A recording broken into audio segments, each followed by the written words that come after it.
Yung mga idol, kamusta? DJL Sports TV nagbabalik mga idol. Naoya Inoue may pasa sa mukha at magpaturok ito. Marlon Tapalis walang nagawa.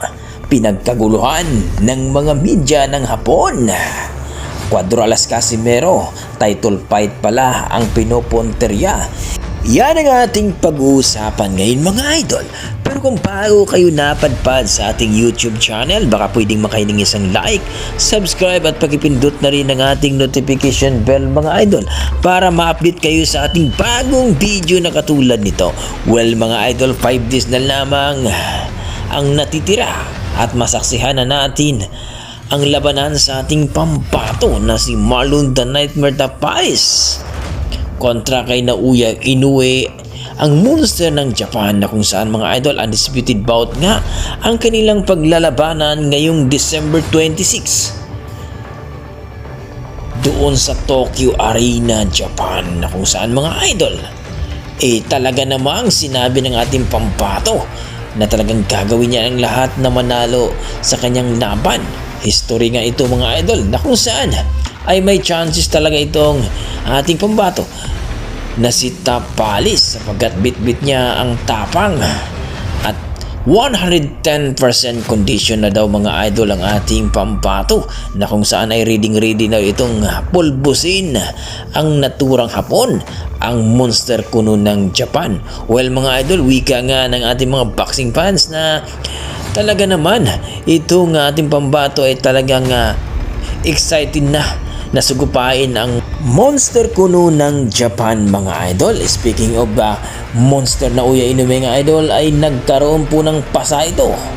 Well mga idol, makita naman natin dito na kung saan ay nagkaroon nga. Ito ay resulta lamang mga idol sa kanyang hard training at pakipag-sparring sa malalaki. At dito nga mga idol, dalawang Mexicano ang kanyang ka-sparring na kumbaga ay seryoso talaga ito at hindi talaga o ayaw nila na maisahan itong Naoya Inoue ng monster ng Japan dito sa ating pambato na si Marlon Tapalis, sapagkat history nga ito mga idol.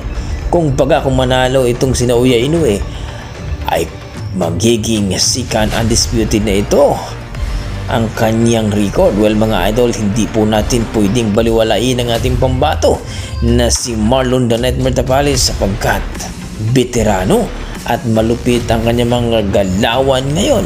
Well mga idol, sa speed at lakas daw, baka daw ay hindi kakayanin ng ating pambato na si Marlon Tapalis. Kayo mga idol, ano masasabi nyo dito? Well mga idol, alaman natin na itong si Naoya Inoue na medyo nagka-injury at dito nga magpaturok daw ito mga idol ng pain reliever mga idol para mabawasan ang sakit ng kanyang katawan sapagkat bugbog ito sa kanyang pakipag-sparring dito sa dalawang Mexicano na malalaki, na kung saan mga idol para masanay ang kanyang katawan na matamaan daw ng malakas.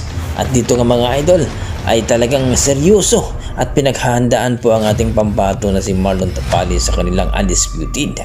Kayo mga idol, kakayanin kaya ni Marlon Tapalis ang ating pambato? Sa kabilang banda mga idol, Cuadralas Casimero at ang kanyang promoter na si Masayuki Ito ay magbabalik na daw ang ating pambato sa 2024 at sisiguraduhin daw nila na may kasang laban sa eliminator bout para daw ay mapapalaban ng ating pambato dito sa world title o pagiging 4 Division World Champion kapag bibitawan na daw nila ni Naoya Inoue o ni Tapalis pagkatapos ng kanilang undisputed bout. Well mga idol, ano masasabi nyo dito?